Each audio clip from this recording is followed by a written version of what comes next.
will say something, I will say something, and he will pay it up, and matter ends there. But you come into the picture, then he will start fist fight. No, no, you, I will dare you how you will collect the tax. I will say, I will dare you. So this is where your role is also. So I want you to not to escalate the things. Okay, I know there are issues. Maybe he passingly mentioned, Vishwanath mentioned regarding the retrospective amendments we come up with. He was so modest in telling, maybe he was respecting because he only has invited us, he cannot insult us too much.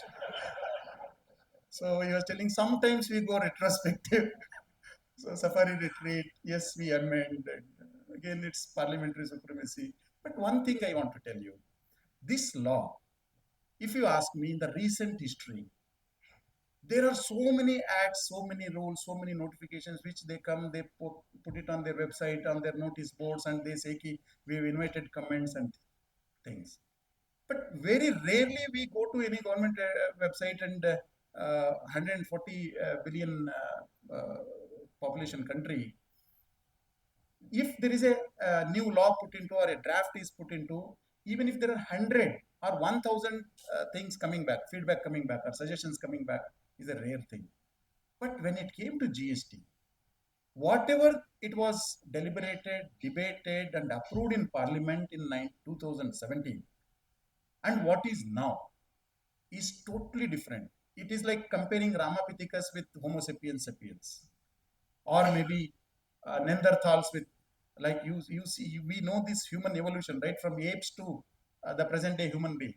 I can say it is exactly like that. What was there in 2017 and what is in 2025 after 8 years. And if you ask me genuinely, this is the people's, rather, the Stakeholders Act. It is such a participative law which has evolved after 8 years.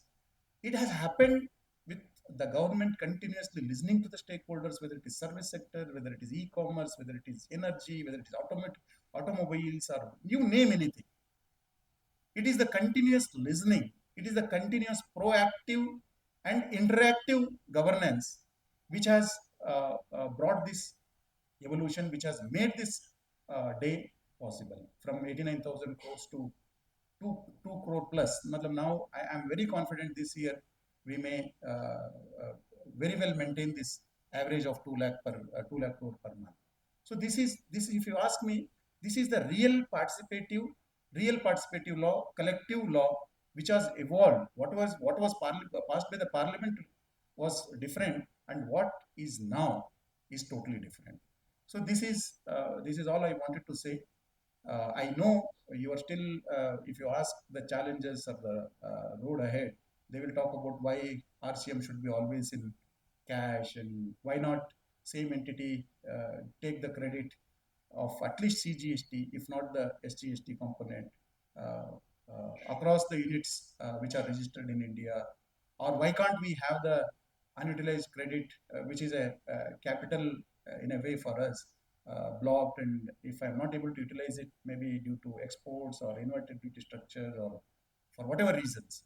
So why can't I get the refund of that when it was happening during VAT time? I agree. So there are challenges. There are still some pain points which need to be addressed.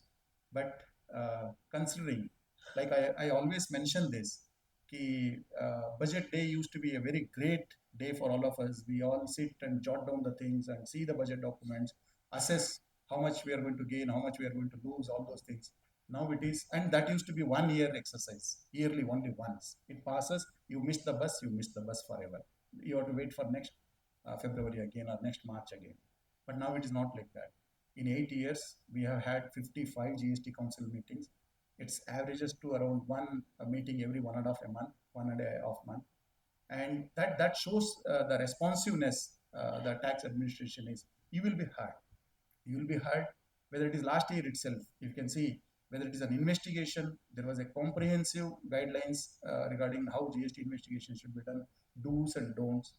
Whether it was clarification on vouchers, whether it was clarification on your HOBO, head office and branch office related party transactions, okay, whether it was now we have come up with this extended period, normal period, suppression, all that is put to end. We have come up with 74. I can just list out It's all participative law. This is what I am telling. This is participative law. When we know, when the government came to know that this is where it is pinching, this is where the point is painful. So they came up with new amendments, new clarifications. Intermediary is still haunting. Though 4 years back they came up with clarifications on that, and still it's haunting. I am very sure there will be some developments in future GST Council meetings. Rest assured, GST, in fact, uh, opposition said Gabbar Singh tax, benches, the government said it is good and simple tax. And very recently, when we had a face-off with our one of the hostile neighbor, in the first week of May, the Arunachal Pradesh CM Himanta Biswa Sarma famously said it was God sent tax. So let us see how further it evolves. So you differ from me, Purnima? No. Okay. Assam. Oh, sorry, I said Arunachal. Pardon me. It was Assam CM. Thank you. Thanks for correcting. He said the God said. So if I misquote the CM itself, then certainly my rest all whatever I have spoken will be in peril. अरे भैया ये बंदा ये गलत बोल दिया अभी इतना पता नहीं वो पुंगी बुदबुटना है नाम चलता हूँ. So to end, I will tell you why you are most important. And when I'm telling you, in fact, this is my favorite story wherever I go, addressing to whether it is industries or associations. A small anecdote, a small story I tell them, emphasizing how you are important. You tell me if there is a service provider or a goods, any supplier, any taxpayer comes to me, I may tell him in 101 ways. Yeah, please, you don't do this. You will not accept. He will say, okay. He will just uh, nod. He will just nod his head, and he will say, okay, sir, okay, sir, very formally, very politely. But when it comes to you, he will pour his heart to you, and he will tell why he wants certain things, why he doesn't want certain things, where he wants to classify something, where he wants to plan tax. I don't want to use Girish Kambadaraya. They say I don't want to tell something in a very harsh. This one tax planning or tax avoidance. He will certainly come to you.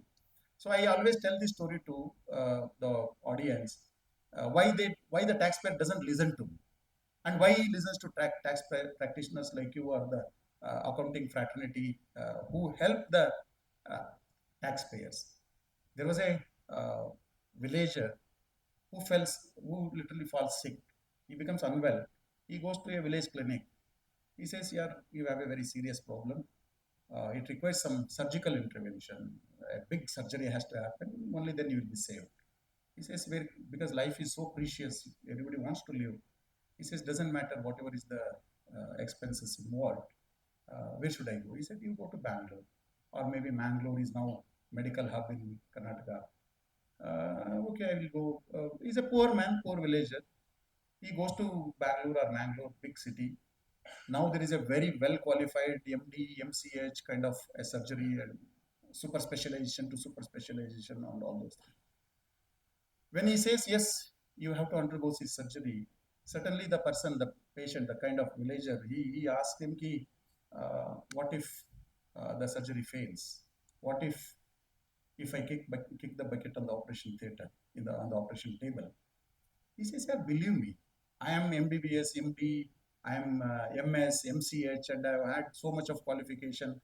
So suddenly he gets irritated, no, because he has to perform the surgery. He cannot just counsel the patient. He says, sir, you came from a particular village. How did you travel to this place? He says, I came by bus. He says, see, the bus driver may not be even 8th or 10th passed. You believed in him. You sat in the bus. He drove you down to Mangalore or Bangalore, whatever the city. And you had faith in him. What if he had crashed the bus? You would have otherwise also died. And now I am such a qualified doctor. I want to operate upon you, and you have so many doubts about my ability and skills. He says, doctor, there is a difference. The bus driver is also in the same bus. If he crashes, he dies first, then I will die. Here, you kill me, and you will be happy. You are not going to. It is not going to affect you. Like tax collectors, also taxpayer says the same thing. You will be transferred. Your salary is unaffected. It's I who is going to die if I listen to you. But if it's the tax practitioner, he treats him like the bus driver. If he gives a wrong advice, next time he is fired. He will not hire him. He suffers, I suffer. He gains, I gain. So be the bus driver. Take the taxpayer safely to the doctor, and I also assure you, will cure the ills. All the very best. Thank you.